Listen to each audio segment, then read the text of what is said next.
A frase não foi dita aos gritos, nem com escárnio evidente. Foi falada com aquele tipo de calma venenosa que só quem planeja há muito tempo consegue manter. Estávamos sentados na sala de jantar, à mesa ainda com os restos do almoço que eu mesmo tinha preparado, porque Maria estava com enxaqueca e Fernando não sabia sequer fritar um ovo. A televisão ligada sem som, a luz da tarde entrando pelas janelas como se nada demais estivesse prestes a acontecer. Foi então que ele olhou nos meus olhos com aquele sorriso sem dente de alma e disse: "Pai, a gente ganhou 53 milhões. Na mega da virada." Eu lembro que só pisquei, nem reagi de imediato. Achei que fosse piada, dessas, que ele fazia quando era pequeno, imitando apresentador de TV. Mas a expressão da Maria confirmou. Olhos brilhando, mão apertando um papel dobrado com força. Aquele pedaço de papel que, no fim das contas, seria o estopim de tudo. Eles se entreolharam e riram. Um riso que eu ainda não conhecia. Não era de alegria nem de alívio. Era de superioridade. Fernando se levantou, puxou a cadeira com arrogância e disse como quem joga fora uma embalagem vazia: "Então, acho que não vamos mais precisar da sua pensão patética." A Maria não disse nada. Só riu também. A mesma mulher que, semanas antes, havia pedido dinheiro emprestado para pagar o colégio da filha dela. Minha neta postiça que eu amava como se fosse sangue do meu sangue. E então ele completou como se desse um veredito final: "Você pode arrumar suas coisas, pai. A casa é pequena demais pra gente agora. E, sinceramente, seria bom pra você também, né? Um lugar mais adequado." Naquele momento, alguma coisa dentro de mim se quebrou, mas outra começou a se formar. Não era ódio, não era nem tristeza.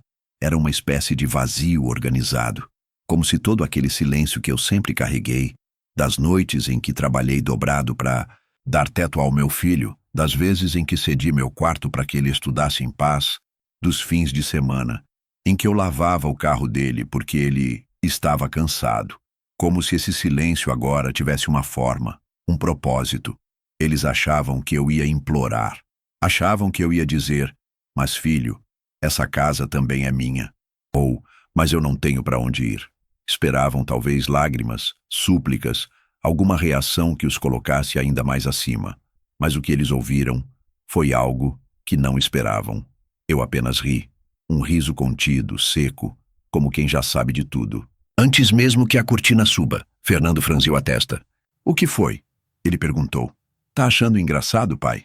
Maria se aproximou e segurou o bilhete com as duas mãos, quase como quem segura uma taça de cristal. Eu me levantei devagar. Peguei minha xícara de café e caminhei até a pia. Lá fora, os pássaros cantavam como em qualquer fim de tarde normal, ignorando que uma fortuna recém-descoberta agora corria o risco de virar tragédia. Olhei pela janela por um segundo e depois virei o rosto por cima do ombro, mantendo a voz baixa, mas firme. "Meu caro, você chegou a ver de quem é o nome que está nesse bilhete da loteria?" Por alguns segundos não houve som. Nenhum. Nem da TV, nem da rua, nem deles. Foi como se o mundo tivesse prendido a respiração. Eu não estava blefando. Não estava provocando. Estava apenas dizendo a verdade.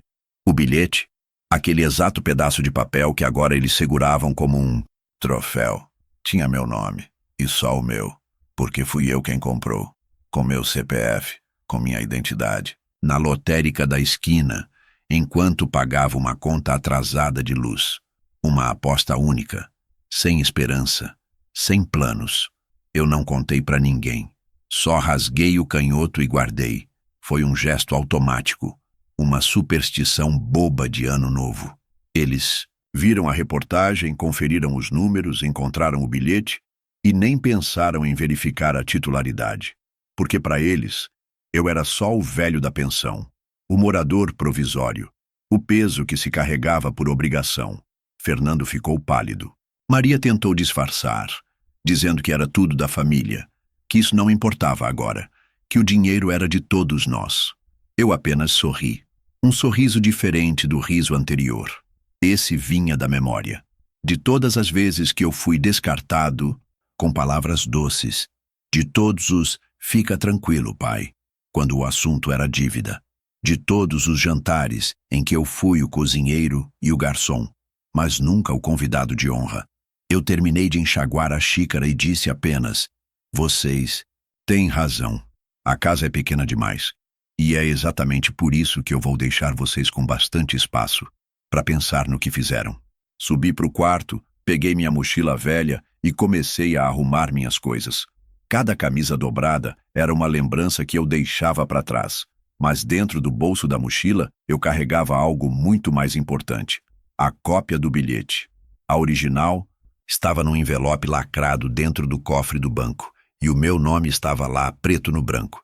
Eles não sabiam disso, ainda, mas iriam descobrir, e seria só o começo. Eu demorei 7 minutos para fechar minha mochila. E não porque fosse muita coisa, era pouca, pouquíssima. 3 camisas, 2 pares de calça, um pacote de meias com elástico frouxo, uma escova de dentes torta e a pasta vermelha que estava há anos comigo, sempre à sombra de tudo, sempre esquecida, mas que agora, de repente, era mais valiosa que qualquer armário cheio de joias. Dentro dela, além dos meus documentos, estava a cópia do bilhete. Não era a versão colorida e cintilante que Maria agarrava como se fosse medalha de ouro olímpica.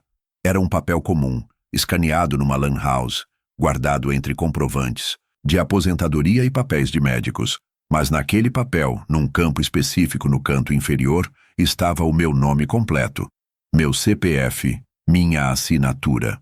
E aquilo que eles nunca imaginaram: o título de único dono do prêmio, que agora usavam para me expulsar. A verdade é que a Maria não viu nada além dos números.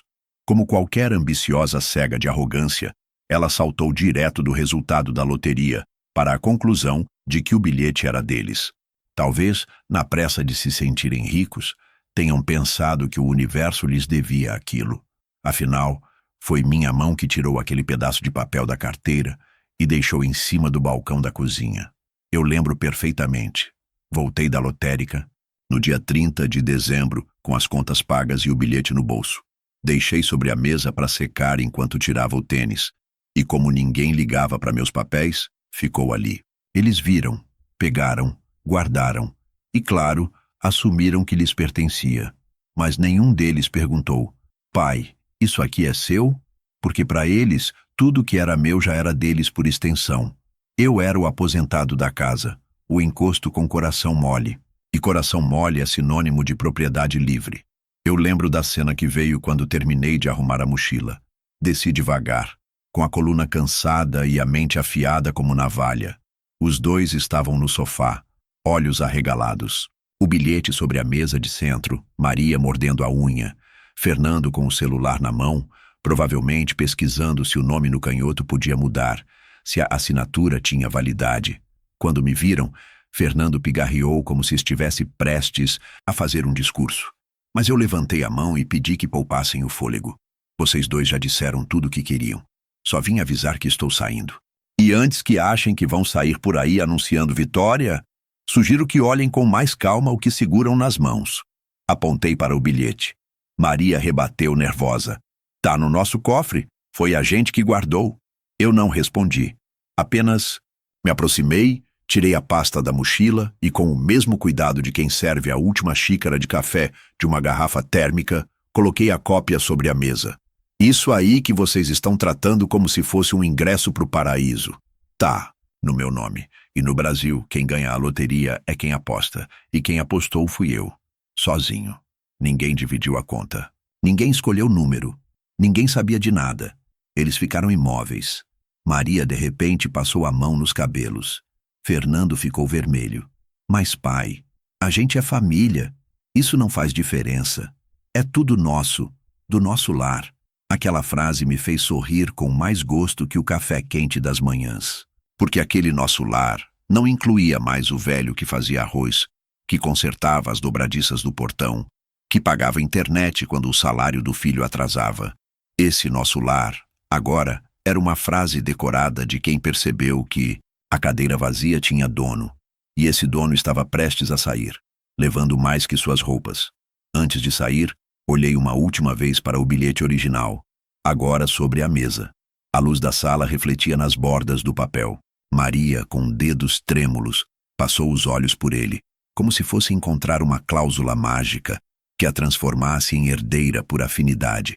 Eu vi o momento exato em que ela notou o nome, ali, impresso com clareza, e logo abaixo, o CPF. Não era o dela, não era o do marido, era o meu, e nenhum milhão do mundo ia mudar isso. Saí sem fazer barulho. O portão bateu devagar. A rua estava quente e os carros passavam lentos, como se até o mundo estivesse respeitando meu silêncio. Chamei o carro por aplicativo e, enquanto esperava, sentei no banco da praça em frente à casa. Não olhei para trás. Sabia que alguma cortina se mexeria, que alguma sombra me espionaria por entre as frestas. Mas eu não ia dar esse gosto. O jogo havia virado, e eu nem precisava dizer que tinha vencido. Bastava deixar que o medo começasse a trabalhar por mim. Eles estavam dentro da casa, com uma bolha de riqueza ilusória. Eu estava fora, com a chave do cofre no bolso. Literal e figurativamente. No banco do carro, quando ele chegou, abri o celular e vi o e-mail com o comprovante da aposta. Tinha recebido dias antes e nem tinha me dado o trabalho de abrir. Agora ele estava ali, iluminando minha tela como uma promessa de redenção. Respirei fundo. Não era hora de brigar, nem de processar, nem de gritar justiça. Era hora de pensar. Porque quem grita perde, mas quem espera, esse destrói. Eles pensaram que tinham me expulsado. Pensaram que me empurraram para fora com aquele teatrinho ensaiado de quem finalmente se livra do peso da escada que os sustentou.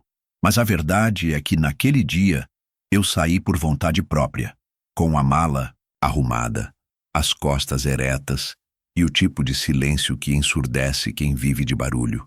Foi uma expulsão disfarçada de liberdade, ou uma liberdade disfarçada de expulsão. Eu mesmo ainda não sei qual dos dois nomes carrega melhor a verdade. Só sei que naquela noite, quando a porta do carro se fechou e o motorista me perguntou: "Para onde, senhor?" E eu percebi que ninguém nunca tinha me feito essa pergunta nos últimos 20 anos. O caminho até o motel foi curto, mas longo o suficiente para me permitir reorganizar os pensamentos. Era um lugar simples, com cheiro de madeira velha e recepção. Automatizada, o tipo de lugar onde a maioria dos hóspedes dorme com a mochila encostada na porta. Mas não me importei. Pela primeira vez em muito tempo, ninguém me dizia que som baixar, que janela fechar, que geladeira limpar. Ninguém me olhava atravessado quando eu esquecia a toalha no banheiro. Ninguém bufava quando eu colocava um disco velho no volume 3. Aquilo que Fernando e Maria chamavam de vida nova para eles, na verdade, estava se tornando o renascimento silencioso do velho que eles acreditavam ter enterrado em vida. Deitei, na cama de espuma torta com a pasta vermelha apoiada no peito. O bilhete estava ali dentro, a cópia também, e a ideia que há horas fermentava na minha cabeça agora começava a ganhar contornos mais nítidos. Eles acreditavam que eu ia procurar um advogado, uma rádio, uma entrevista sensacionalista, que eu ia gritar pro mundo: "O prêmio é meu", que eu ia querer metade, ou tudo, ou que eu ia implorar por justiça. Mas o que eles não sabiam, e talvez nunca entendessem, é que alguns homens, quando alcançam a última etapa da vida, não querem plateia, querem palco e controle absoluto do roteiro. No dia seguinte, levantei cedo e fui até a mesma agência bancária onde eu pagava contas há anos. A gerente, Dona Márcia, me conhecia desde os tempos em que eu ainda tinha cabelo escuro e conta conjunta com minha falecida esposa. Ela me recebeu com um sorriso cansado, mas honesto, e ofereceu café de máquina. Pedi para abrir um cofre pessoal. Assinei os papéis devagar, letra por letra. Guardei dentro dele o envelope original da aposta, o e-mail impresso da Caixa Econômica, com a confirmação da aposta feita em meu nome, e um papel escrito à mão com uma única frase: "Se algo me acontecer, abra isso e vá até a polícia." Não era drama, era protocolo, porque eu conhecia bem o tipo de desespero que uma pessoa gananciosa é capaz de alimentar quando percebe que o castelo onde mora foi construído em terreno alheio. Depois disso, fui até a papelaria da esquina e comprei um caderno novo, capa preta, folhas grossas. Eu queria registrar cada passo dali em diante, não para publicar, não para denunciar, mas para lembrar, porque a memória é o último cofre de um homem velho, e eu sabia que, em breve, Fernando tentaria reescrever a história. Maria também. Gente assim não aceita perder sem tentar manchar o adversário. No terceiro dia no motel, minha ausência começou a incomodar. O silêncio, que no começo havia sido comemorado, virou buraco. Primeiro foi uma mensagem da Maria. Oi, está bem? Precisamos conversar. Horas depois, uma ligação perdida do Fernando. Depois outra. E mais duas no dia seguinte. Não atendi. Nenhuma. Eles não estavam ligando por saudade. Estavam ligando porque algo tinha travado. E eu sabia o quê. Eles tentaram sacar, tentar usar o bilhete, registrar, investir. Só que tudo que diz respeito à loteria nesse país passa por verificação. E na verificação, o sistema disse o que eu já sabia. Senhor Fernando, este CPF não confere com o registro da aposta vencedora. Eles não viram o nome porque não quiseram ver. Porque sempre acharam que o que é do pai é do filho. Que o velho não precisa assinar nada, basta aceitar a esmola de volta em forma de consideração. Mas dessa vez, não. Dessa vez, o velho que sempre cedeu, resolveu não ceder. E mais, resolveu sair por conta própria, em silêncio, e com todas as provas no bolso. Naquela noite recebi uma última tentativa de contato. Uma mensagem curta. Precisamos resolver isso de forma madura. Somos família. Eu quase ri, porque se tem algo que a ganância não permite, é maturidade. Mas eu não respondi. Eu apenas peguei o caderno preto, escrevi a data no topo da página e anotei. Hoje, 22h13. Eles finalmente perceberam que não tem nada. Depois fechei o caderno e dormi. E dormi bem, com um travesseiro fino, um ventilador barulhento e o tipo de paz que só existe quando você vê os ingratos provando do próprio veneno, e ainda sem saber quem colocou na xícara. Na primeira noite, longe da casa que ajudei a construir, o silêncio parecia um quarto novo, frio, vazio e desconhecido. Não havia passos no corredor, nenhuma luz acesa na cozinha, nenhuma voz me chamando para resolver o vazamento da pia. E por mais que fosse o silêncio da liberdade, ele doía. Não por me faltar afeto, esse eu já havia enterrado há tempos, mas por finalmente me fazer enxergar o quanto eu tinha me acostumado a viver como hóspede da própria vida. Dentro daquela casa, tudo era compartilhado, menos o respeito. E agora, sozinho num quarto de paredes finas, com cheiro de cigarro apagado e lençóis que não eram meus, o respeito finalmente tinha voltado para mim. Silencioso, mas inteiro. O motel era um prédio baixo, velho, com fachada que já tinha visto dias melhores. O quarto, no fim do corredor 5, tinha uma cama afundada no meio, um ventilador de teto que rangia e uma TV pequena presa num suporte torto. Era ali que eu ia passar os próximos dias. Não como um derrotado, mas como quem recua 2 passos para mirar com mais precisão.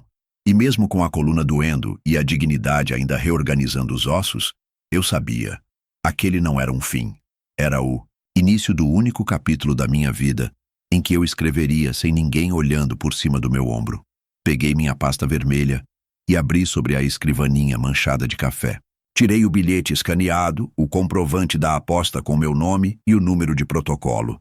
Coloquei tudo numa pasta transparente e respirei fundo.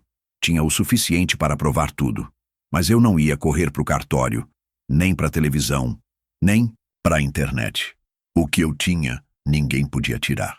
E por isso, eu podia esperar. Esperar enquanto Fernando e Maria se afundavam nas próprias certezas.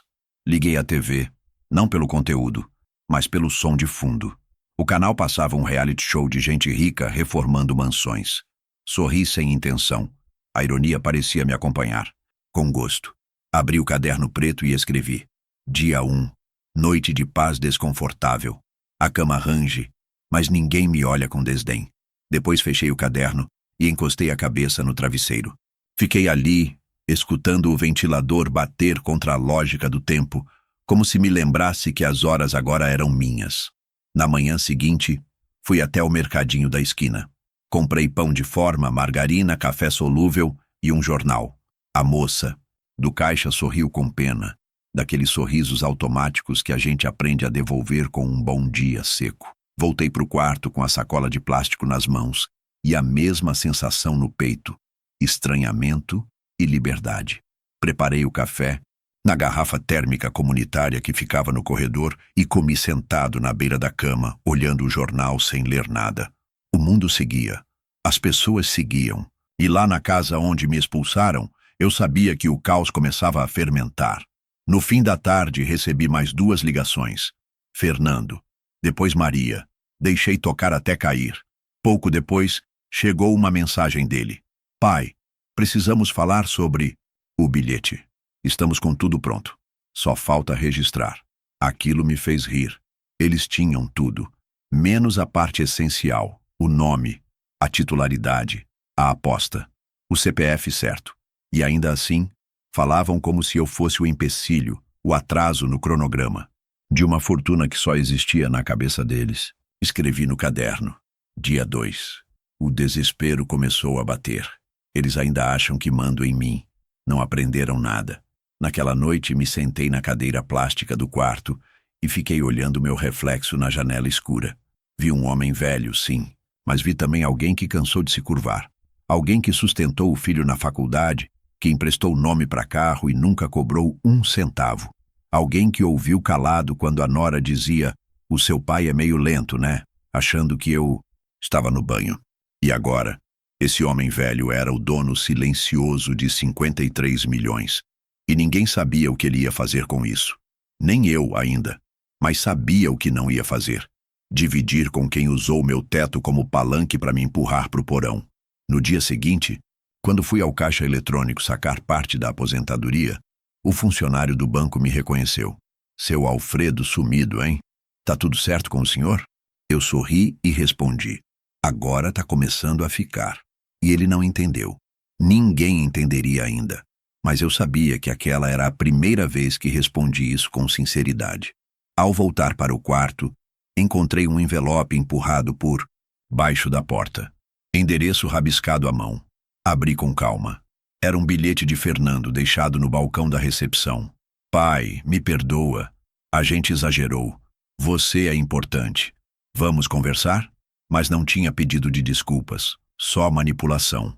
Um pedido sem humildade, sem verdade. Era o medo falando. O medo de perder o que nunca foi deles. Escrevi no caderno. Dia 3, tentaram vestir arrependimento, mas a costura é frouxa. Vejo os fios da mentira de longe. Depois disso, desliguei o celular por completo. Não pus no silencioso. Desliguei, porque o que vem a seguir precisava de silêncio. E silêncio agora era a minha casa. Eu soube da festa antes mesmo de abrir os olhos naquela manhã.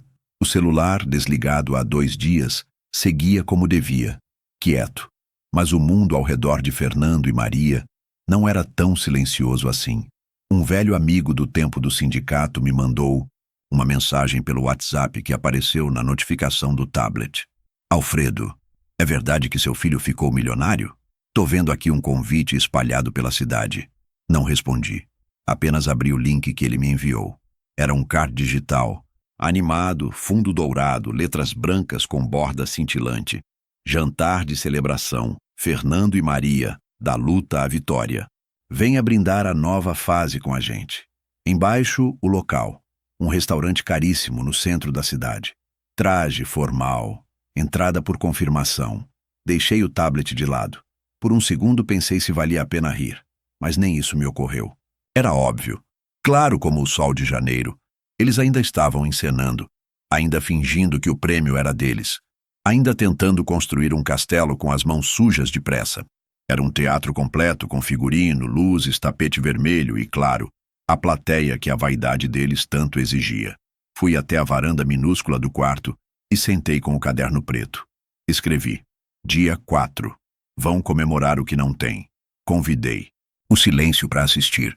E depois fiquei em silêncio mesmo. Por dentro, aquela cena ia se desenhando na minha cabeça.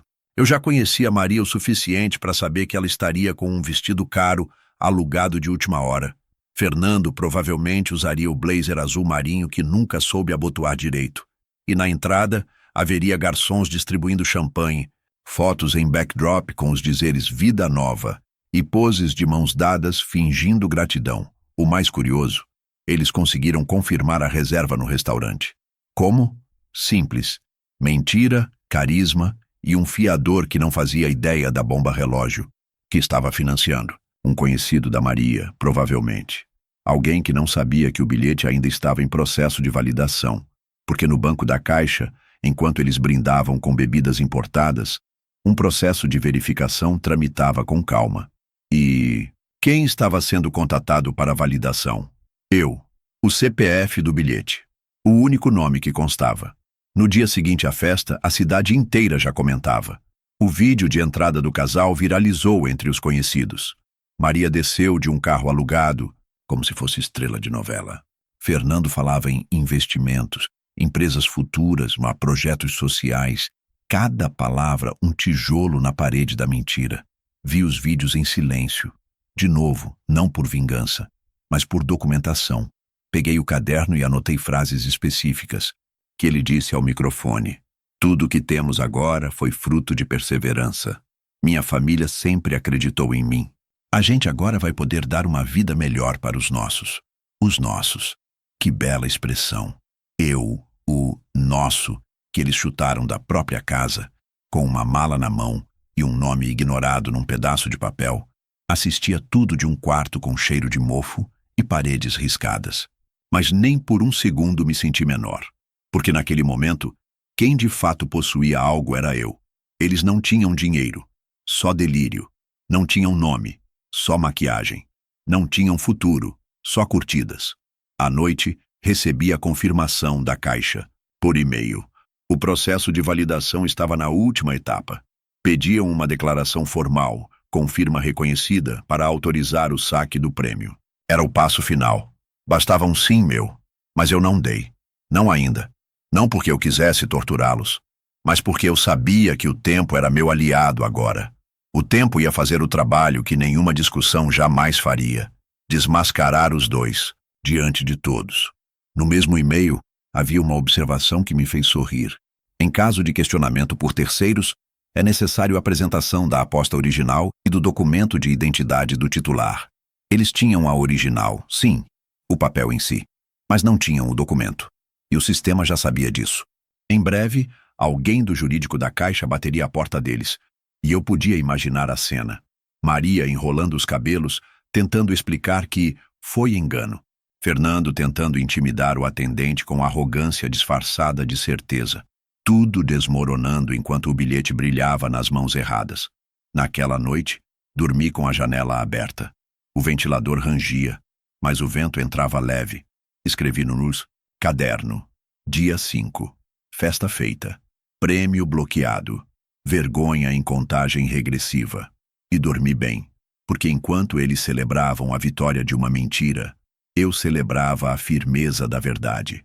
Silenciosa, mas absoluta, e ela estava apenas começando a cobrar ingresso. A ligação veio numa manhã cinzenta, daquelas em que o céu parece não decidir se chove ou apenas pesa. Eu estava terminando o café solúvel, sentado na cadeira de plástico que rangia como as minhas costas, quando o telefone tocou. Número fixo, prefixo da capital. Atendi com a calma de quem já sabia o que viria. Senhor Alfredo Ribeiro. A voz era educada, treinada, burocrática. Aqui é Sandra, da Central de Relacionamento da Caixa Econômica. O senhor registrou recentemente uma aposta vencedora do concurso especial Mega da Virada, correto? Respondi apenas sim, e fiquei em silêncio, deixando que ela conduzisse. Ela prosseguiu com explicações formais. O prêmio havia sido bloqueado temporariamente devido a inconsistências na tentativa de resgate. Um casal havia comparecido a uma agência apresentando o bilhete, alegando ser proprietário do prêmio. No entanto, a documentação não batia. Os nomes divergiam. O CPF apresentado não coincidia com o registrado na aposta original. E agora, por protocolo, eles me ligavam para confirmar. O senhor pode vir pessoalmente à agência central para assinar a validação final da titularidade. Eu não reagi com pressa. Perguntei a data. Ela sugeriu 2 dias depois. Concordei. Pedi apenas que me enviassem por e-mail um resumo da ocorrência. Ela disse que sim, com prazer, e desejou um bom dia, sem imaginar que aquela simples formalidade seria o início do colapso que meu filho e minha nora tanto mereciam. Desliguei. Respirei fundo. Peguei o caderno preto e escrevi. Dia 6. O sistema bateu na porta certa. Os donos da festa agora vão ter que pagar a conta. Depois fiquei quieto, olhando para a pasta vermelha. Nunca um papel custou tão caro para quem o segurava sem direito. Na tarde daquele mesmo dia, Maria me mandou mensagem. Era um texto curto, mais humilde, quase bem escrito. Alfredo, recebemos uma notificação da Caixa. Parece que houve um erro. Você poderia nos ajudar a resolver? Acho que houve um mal-entendido. Era impressionante a habilidade dela de driblar a verdade com palavras doces. Não disse, você é o dono, nem nos perdoe, muito menos erramos. Disse, parece que houve um erro. E eu, como sempre, era chamado a ajudar, a corrigir, a consertar o que eles mesmos destruíram com ganância. Não respondi, não bloqueei. Apenas deixei a mensagem ali, flutuando no limbo do que nunca mais teria volta. 2 dias depois, fui à agência, vestido com a mesma camisa social de todos. Os domingos, aquela que minha falecida esposa passava com tanto carinho. Levei comigo a pasta vermelha, um envelope extra com todas as cópias e o caderno. Sandra me recebeu na sala 4, me ofereceu água. Eu recusei.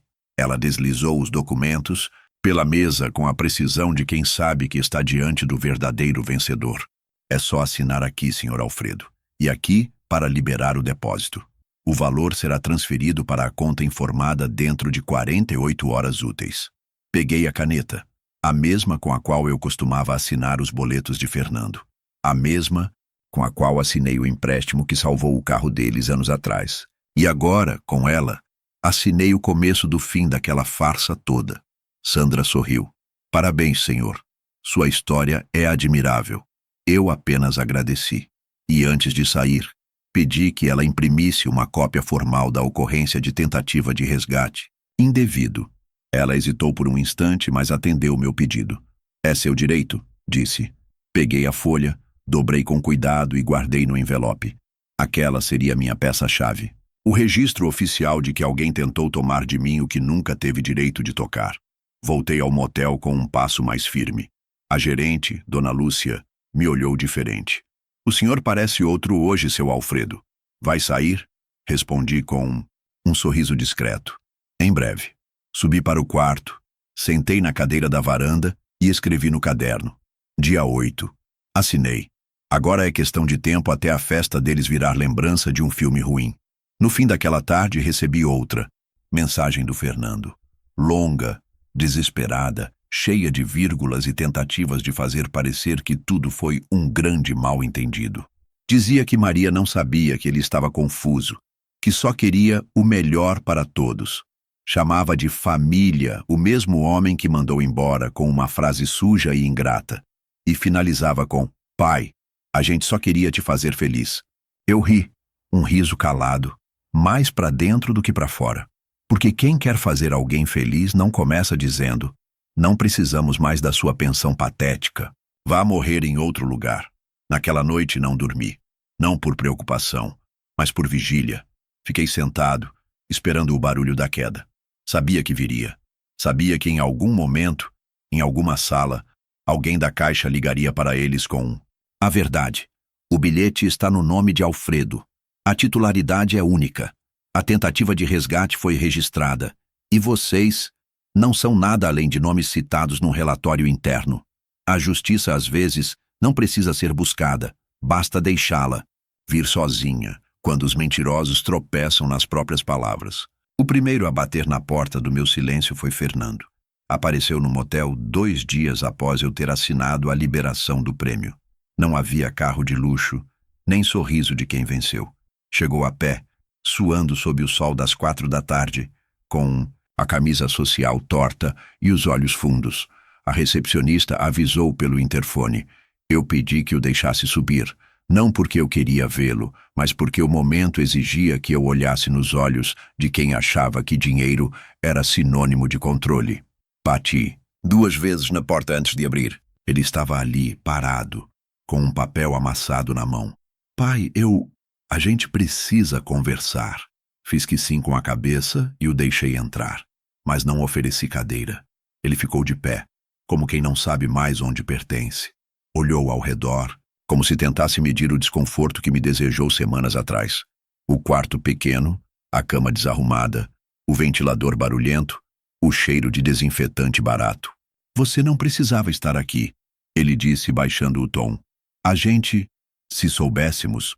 Eu o interrompi com um gesto simples da mão. Caminhei até a pasta vermelha em cima da cômoda e tirei de dentro dela a cópia da liberação assinada pela Caixa, com meu nome em destaque. Entreguei a ele. Vocês fizeram planos com o dinheiro errado. As palavras saíram sem raiva, sem pressa, apenas com a precisão de quem guardou a sentença durante dias. Ele leu, e à medida que lia, os ombros caíam, a boca se fechava. O orgulho murchava. Mas o bilhete estava lá, pai, estava em casa. A gente achou que... Vocês não acharam. Vocês presumiram. E depois tomaram como certo. Acharam que eu era o velho que esqueceu. Que eu nunca ia reagir. Que eu só ia aceitar ser chutado com o mesmo silêncio que usei a vida inteira para evitar brigas. Mas eu não esqueci, Fernando. Eu deixei ali de propósito. Porque queria ver até onde vocês iriam. Ele se sentou mesmo sem permissão. A respiração pesada, o papel amassado agora entre os dedos. A Maria, ela só queria segurança. E eu só queria ser alguém. Por um segundo, ele parecia o menino que eu levei para a escola no primeiro dia de aula, com mochila maior que o corpo. Mas a semelhança era só aparência. Aquele ali era o homem que me olhou no fundo dos olhos e disse que minha pensão era patética, que eu devia morrer em outro lugar. A gente tem dívidas, pai. Ele continuou, agora tropeçando nas palavras. O restaurante, o aluguel da festa, os presentes. Tem gente cobrando, a gente não tem de onde tirar. Eu não respondi. Apenas fui até a gaveta, peguei o caderno preto e o abri numa página específica. Dia 9, estava escrito. E, logo abaixo, hoje Fernando vai vir. Não por arrependimento, mas porque a realidade chegou antes da arrogância acabar. Mostrei a página para ele. Ele leu, engoliu seco. Você vai deixar a gente na rua? Ele perguntou. Você quer ver a gente sofrer?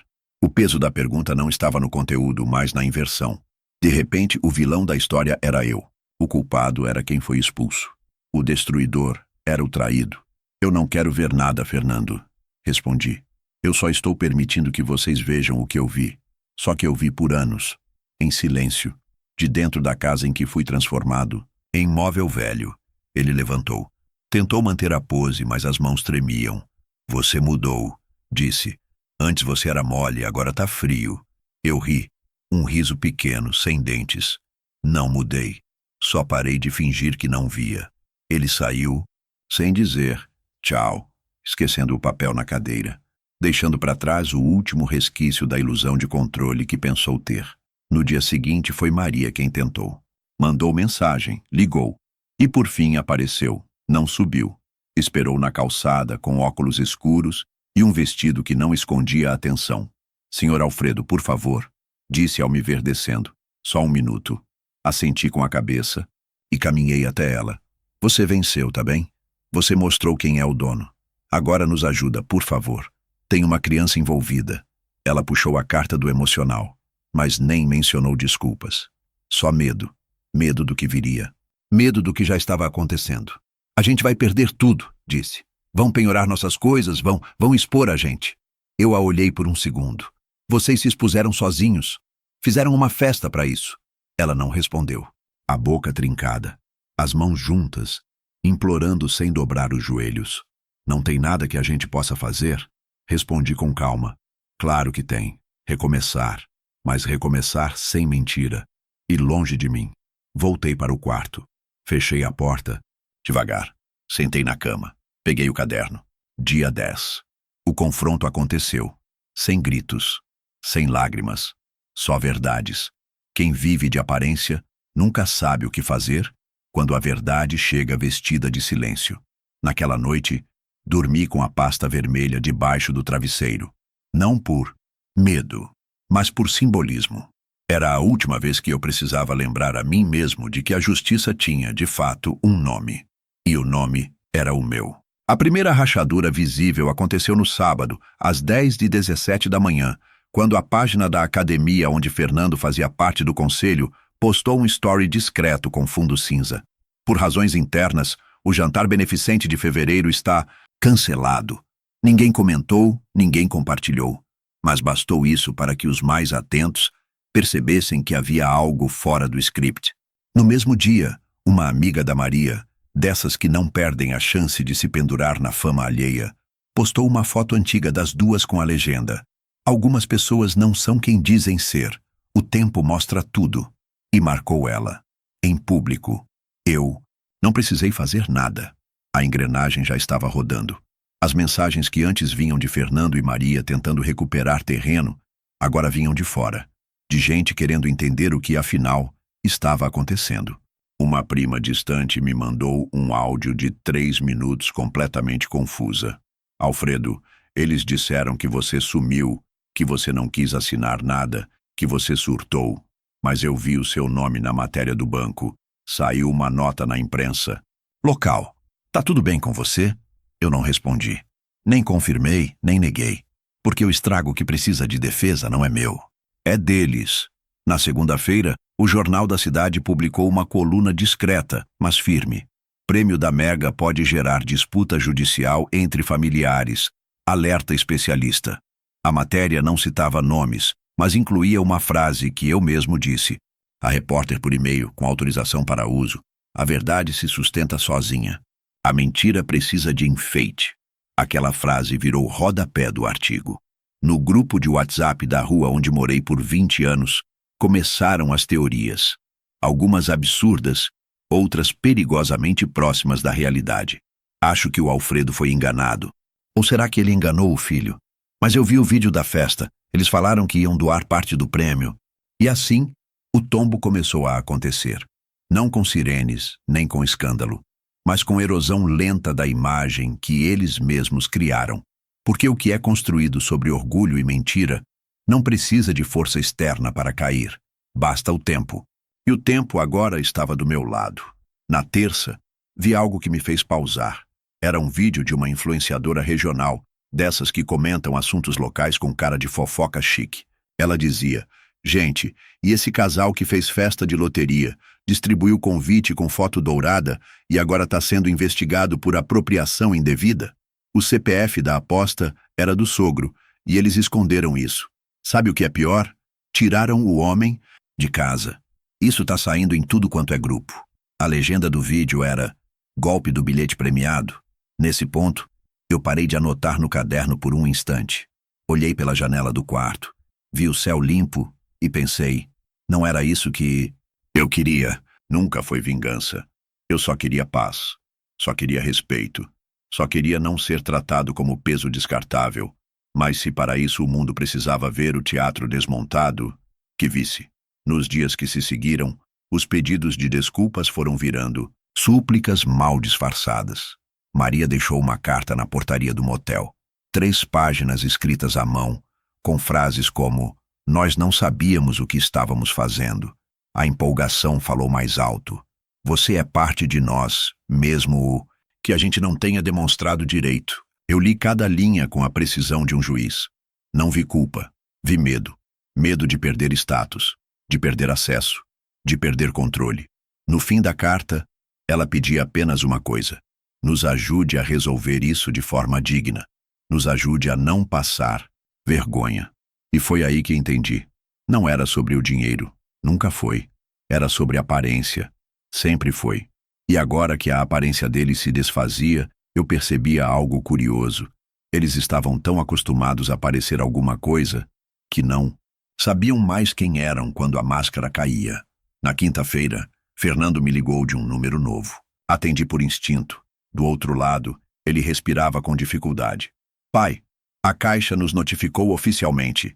Disseram que houve tentativa de fraude, que há registro do seu nome como titular único, que se insistirmos, vai virar processo." Eu apenas disse: "Sim, eu sei." Houve um silêncio, então ele murmurou: "Tá todo mundo falando." Eu não consigo nem sair de casa sem alguém me perguntar o que aconteceu. Ele esperava empatia, mas o que eu ofereci foi verdade. É que agora, filho, você está vivendo exatamente o que me fez viver. Mas no seu caso, as pessoas estão apenas perguntando. Comigo vocês afirmaram. E desliguei. Não com raiva, mas com exatidão. Escrevi no caderno: dia 13. A vergonha chegou antes da justiça. E por enquanto está sendo bem mais eficaz. Naquela noite dormi com a TV desligada, o celular desligado e o coração em paz. Não porque tudo estava resolvido, mas porque, pela primeira vez em anos, eu não era o alvo do riso, nem o peso da família. Eu era apenas o dono da verdade. E, finalmente, o mundo todo sabia disso. Quando você passa a vida inteira remendando a dignidade em silêncio, chega um ponto em que até a vitória precisa ser digerida devagar. E eu sabia que agora não era mais uma questão de justiça. Era de escolha. O dinheiro, que para eles sempre foi símbolo de domínio, para mim passou a ser outra coisa. Não uma ferramenta de revanche, mas de reinício. Não queria casa maior, carro do ano, relógio de ouro. Eu só queria espaço e paz. Coisas que não se compram, mas que às vezes só se conquistam com silêncio e com um corte limpo. Na manhã da sexta-feira seguinte à matéria que viralizou, fui até o cartório com um envelope branco, novo. Nele, levei a documentação de um imóvel que eu já vinha analisando há alguns dias. Um apartamento simples, num prédio de idosos independentes, em uma cidadezinha litorânea a quase 500 quilômetros dali. Varanda de frente para o mar. Prédio sem elevador, mas com escadas firmes. Vizinhança tranquila, dessas em que o tempo anda mais devagar. Um lugar onde ninguém me conhecia.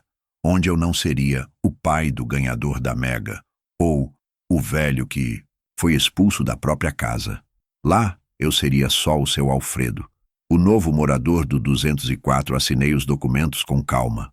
Fiz a transferência em 3 parcelas para não chamar atenção. Tudo no meu nome, como sempre deveria ter sido. E ao sair do cartório, deixei com a funcionária um envelope lacrado, com instruções precisas. Entregar em mãos para Fernando Ribeiro no endereço X, no dia 15, às 10 horas. Ela perguntou se era importante. Eu disse, é o suficiente. E fui embora. No envelope havia uma carta, a última. Nela eu explicava, sem raiva, sem ironia, que havia encerrado qualquer guildo, laço financeiro, afetivo ou legal com eles, que estava em paz com a minha decisão, e que o dinheiro do prêmio já havia sido redistribuído, parte para a compra do meu novo lar, parte doada em sigilo para 3 instituições que eu mesmo escolhi, uma casa de apoio a idosos, um projeto de alfabetização de adultos e uma ONG de resgate animal. O restante deixei intocado. Com uma instrução clara. Seria repassado por testamento direto a essas mesmas instituições, em partes iguais, caso algo me acontecesse. Nenhum centavo iria para eles, e não por vingança, mas por lógica. Escrevi isso com a clareza de quem sabe que família não é quem divide teto, é quem sustenta afeto. E eles destruíram os dois. No fim da carta, apenas uma frase. Com o mesmo silêncio que fui embora, agora parto de vez. Não me procurem. Fechei o envelope com o selo da verdade. Um silêncio sem volta. No dia 14, fechei a conta do motel. A dona da recepção me ofereceu ajuda para carregar as malas. Vai para longe, seu Alfredo. Eu sorri. Pela primeira vez, para perto. Ela não entendeu, mas me desejou sorte. E eu desejei o mesmo a ela. Tomei o táxi até a rodoviária com o vento entrando pela janela e o caderno preto no colo. Já não anotava mais. Agora eu apenas relia. As páginas marcavam a transição de um homem ignorado para um homem inteiro. E aquilo bastava. A viagem durou quase 7 horas. Cheguei na cidade nova com o céu já escurecendo e o cheiro do mar invadindo os pulmões como se lavasse tudo que veio antes. Peguei a chave na portaria do prédio e subi os 2 lances de escada com calma. No apartamento tudo era simples. Móveis usados, mas firmes. Um rádio antigo na estante. Uma poltrona que cabia meu corpo por inteiro. E uma varanda onde o mar não era só paisagem. Era testemunha. Abri as janelas. Respirei fundo. E ali, sem precisar dizer nada para ninguém, comecei de novo. Não postei nada. Não liguei para conhecidos. Não mandei recado.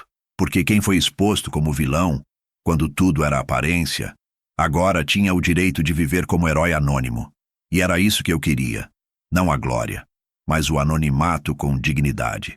Na manhã seguinte, fui à feira da cidade. Comprei 2 mudas de plantas, um pote de mel caseiro e um pacote de café moído na hora. A moça da barraca me chamou de moço, sem saber que aquilo era o que mais me doía, e também o que mais me curava. Voltei para casa com sacolas leves e a certeza de que não precisava de mais nada. Naquele domingo, escrevi a última linha no caderno preto. Dia 15. Escolhi meu lugar, não como resposta, mas como reinício. Fechei o caderno e o guardei numa gaveta que ninguém mais vai abrir. Na nova cidade, as pessoas me conhecem pelo nome que carrego no RG e nada além. Não sou pai de ninguém, nem o velho que foi expulso, nem o ganhador da loteria. Aqui, eu sou só Alfredo, o senhor que compra pão cedo, que senta no banco da praça com um livro antigo e que de vez em quando dá um sorriso sem motivo aparente. O tipo de homem que os outros chamam de calado, sem saber que o silêncio às vezes é o som da paz, depois da guerra. Não precisei mudar meu número. Eles pararam de ligar. Não precisei bloquear ninguém. O desespero se cansa quando não encontra resposta. A carta que deixei no cartório chegou até Fernando como planejei. A funcionária cumpriu exatamente o que pedi. Eu não estava lá para ver a reação dele, nem queria estar. Mas soube, por terceiros, que o envelope foi aberto na frente da Maria. Disseram que ela chorou, que ele rasgou a carta ao meio e depois tentou colar de novo, que os dois se trancaram em casa por dias. Mas não confirmo, nem nego, porque essa parte da história já não me pertence mais. O que me pertence é o que escolhi fazer com a última risada, aquela que escapei no dia em U. Que eles disseram, não precisamos mais da sua pensão patética, vá morrer em outro lugar. Aquela que interrompeu a arrogância deles como uma pedrada no espelho da fantasia. Aquela que eu dei com a serenidade de quem sabe um segredo que muda o jogo inteiro. Meu caro, você chegou a ver de quem é o nome que está nesse bilhete? Da loteria? Na época, eles não entenderam o peso da frase.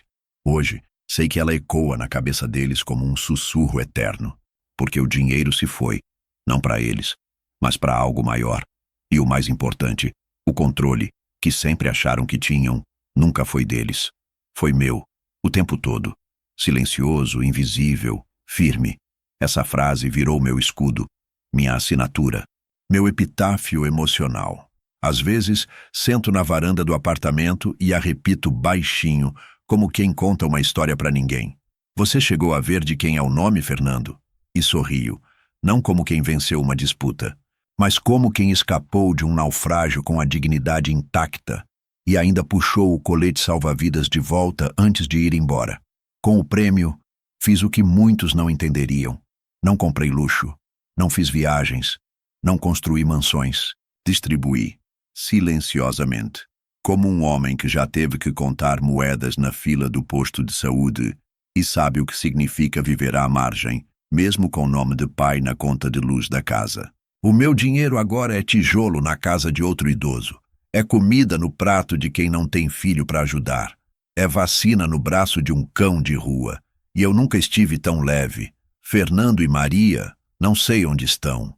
E, para falar a verdade, não quero saber. Talvez tenham recomeçado. Talvez ainda estejam tentando processar que perderam tudo porque subestimaram o velho da poltrona. Ou talvez, em alguma madrugada, Fernando ainda se pegue olhando para a parede, tentando entender o momento exato em que deixou de ser filho e passou a ser um estranho no jogo que o próprio pai criou. Um jogo onde a única regra era: cuidado com quem você descarta. Ele pode estar escrevendo tudo. E eu escrevi, página por página, dia por dia, linha por linha. Guardei esse caderno numa caixa simples, com um bilhete preso na contracapa. Para quem tentar apagar minha história, lembre-se, já está tudo escrito. Do lado, deixei uma flor seca. Aquela mesma que a senhora da feira me deu no primeiro dia em que cheguei aqui. Escolha a que chamar por você, ela disse. Escolhi uma azul, com bordas prateadas. Nomeei de paz. Hoje, ela fica ali, ao lado das chaves, no aparador. A primeira coisa que vejo ao sair de casa. A última antes de dormir. Não voltei à cidade onde morei com eles. Nem voltarei, porque entendi que o maior acerto da minha vida não foi ter ganhado na loteria. Foi ter ganhado a mim mesmo de volta. E agora, com o tempo andando devagar, o mar sussurrando promessas na minha varanda e o passado dobrado com cuidado no fundo de uma gaveta. Posso dizer, sem pressa, sem mágoa, sem ruído, meu nome é Alfredo, e ele estava no bilhete o tempo todo.